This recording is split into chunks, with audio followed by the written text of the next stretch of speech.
Jedi Jack Penguin, and today I'm bringing you another LEGO Star Wars review. So today we're going to look at set number 75050 B-Wing. This set includes 448 pieces and originally retailed for $49.99 back in August of 2014. I got this set back in the day when it released in 2014, and I finally just got around to reviewing it. Getting right into this and taking a look at the box art right here, we do get the LEGO and Star Wars logo using a lot more of that yellowish orange going on. We also do get this more dark blue background, and then you do get your Darth Vader reaching out at you and looking very menacing, so that's very nice. You do get this very nice space background. You do get the Death Star teased right there as well, and then you do get the B-Wing overall model. Spring-loaded shooters are included within the set. This was newly introduced within 2014, and then you do get your minifigure selection, which is all new to this particular set, regular stuff off the side.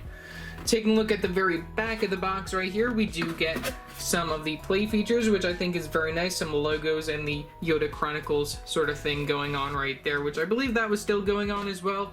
We have the very top with some more logos, your actual size of one of your characters right there, that being 10 num, which is pretty nice to see. I have the sides of the box with the LEGO Star Wars logo and some smaller pictures and the spring-loaded shooters in different languages and all of that kind of stuff.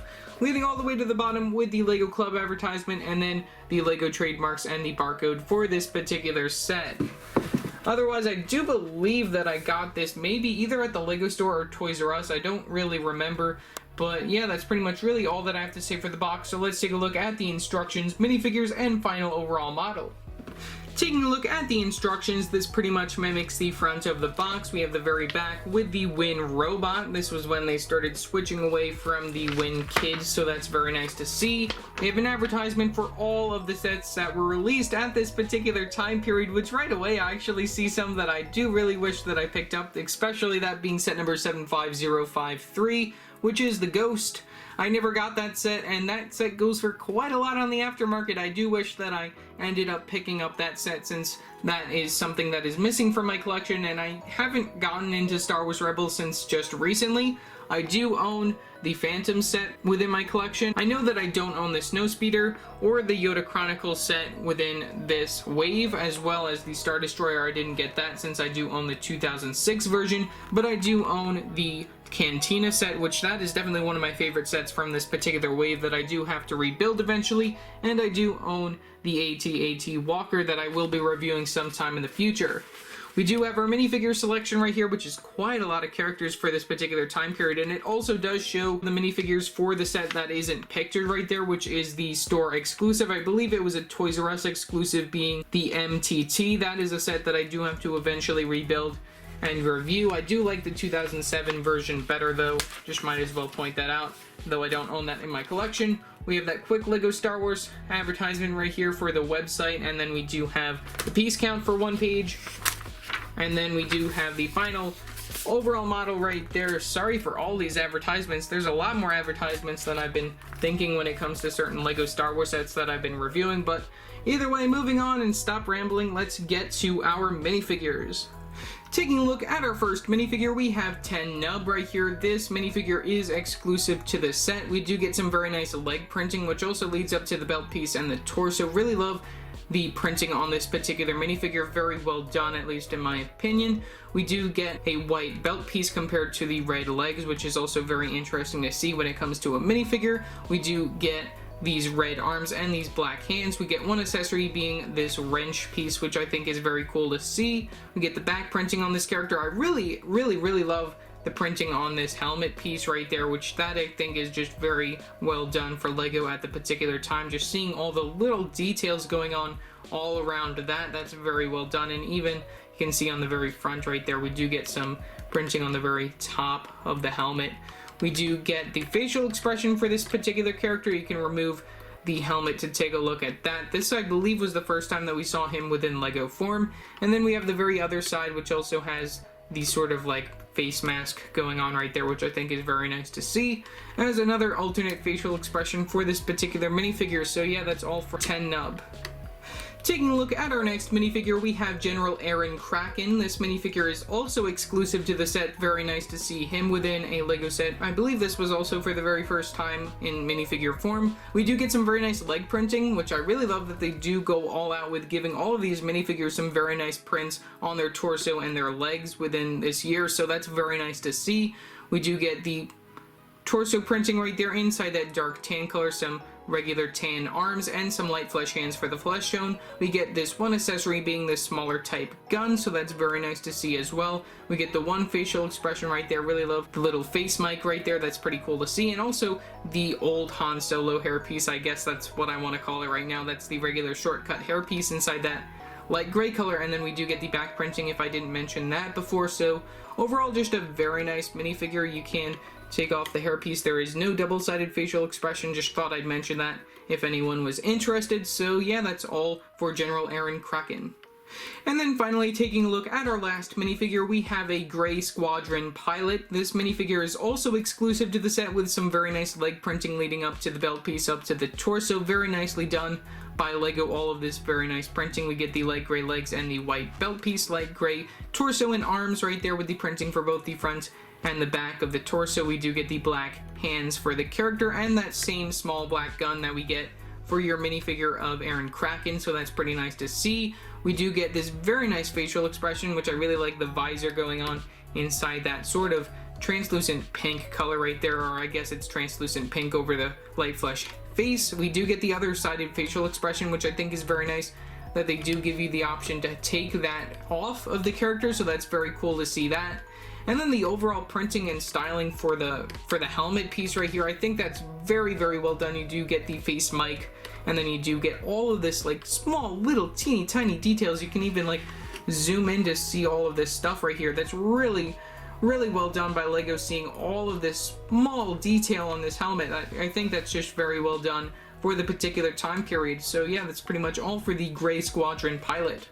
Taking a look at the final overall model for the B-Wing, I think that this is a very well done set, and also this is the first time that I ever got this vehicle, so I think I'm really happy that I do own this vehicle within my collection. Though of course it isn't as big and great as the Ultimate Collector's Series version, I think that this is very well done for the particular time period, and also knowing that there were some previous versions, I think that they did a wonderful job just recreating this vehicle in modern day. I believe that it's about time that we do get another one of these. I don't know if we've gotten one anytime very recently, but I think that we should probably get another one of these, but I don't know if I'd probably get it, since I do have to say that I still just want to keep this as the only one within my collection. So getting right into this, we might as well start with the very front cockpit area right here, which this, I really like how this turns as you move the ship right here. So if you do move the ship in a certain direction, it will turn with it somewhat, but otherwise you can move it with your hands side to side. It does go in a 360 direction if you are interested in that. We do get some stickers on the side right here on these slope pieces. We get the same stickers going on that side. We can move over here, get two stickers on the very top, and then we get the one sticker on the very bottom, which is the same as on the side, just reversed right there. We do get the option to access the clip piece right here on the very front to the cockpit, so you can zoom in over here and take a look how that works. You can open up the cockpit. We do get one printed piece, being this 1x2 black tile piece. That's pretty common for the time period, I guess, which they don't even really use that piece anymore when it comes to prints, so I think it's very interesting to see that within this particular set. And then you can remove the accessory of your Gray Squadron pilot and place him within the vehicle. We don't get any studs to attach the feet to. You can just slide the character in very nice and easily, and then you can close up the cockpit. We do get some pretend guns on the very front, which I do really like, just using that hose gun piece right there. That's very interesting to see. You can take a look at the back and just see how that rotates right there. That's just very interesting to see. That's all attached via a lot of different types of Technic features right there, just to make this whole thing interconnect together right there. You can see that we do get some larger engines towards the back right here, which I think is very nice, using the translucent orange for the very back of those. We do get a sticker on the very back as well. You can see that sticker on this slope piece over here. And then we also do get a sticker on the very bottom as well, so I think that's very cool to see that they do add a little bit more detail. That's a little bit hidden. That's very nice. We do get these side big engine, I guess these are like gas holders or something like that on the ship, You get that on both the top and the bottom right there, just or they might even be pretend guns now that I think of it. Who knows what those are. The building features for the very front of this vehicle I think is very well done. This is really cool to see how this works. We do get the Technic option right here, using the Technic pins to connect these at a particular angle just to overall make the ship. And then we do get these flag pieces, which are even separated by these studs right here on the very front. I think that's a very clever building technique.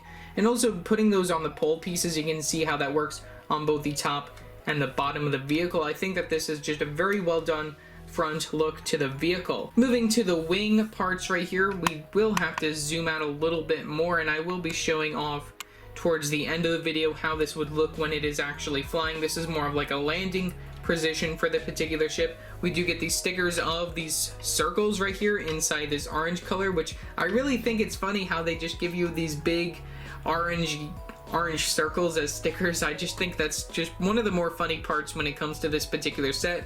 We do get the options of these spring-loaded shooters right here. You do press down on those in order to fire them. Just if you don't know how those work, this is how they work.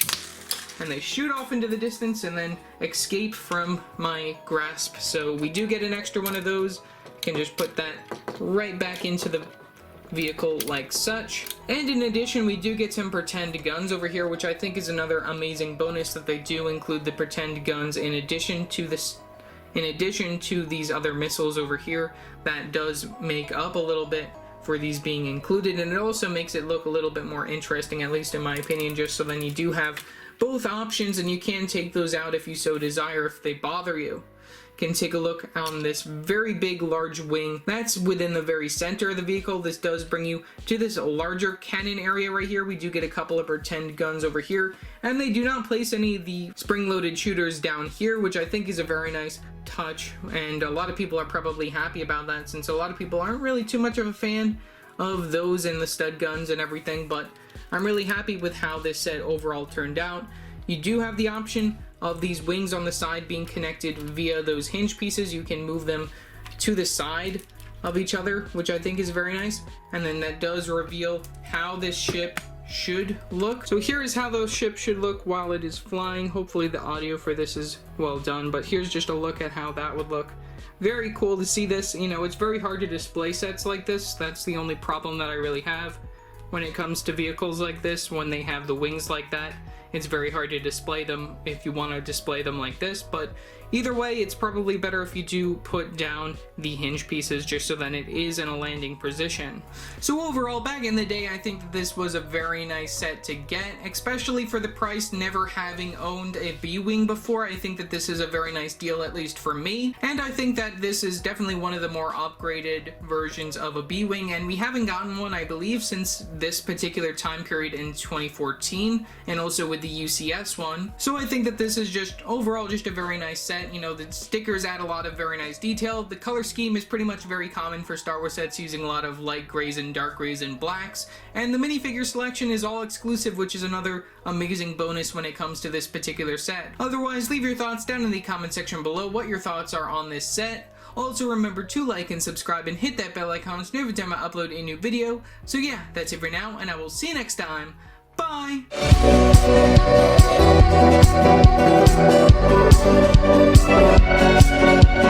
be right back.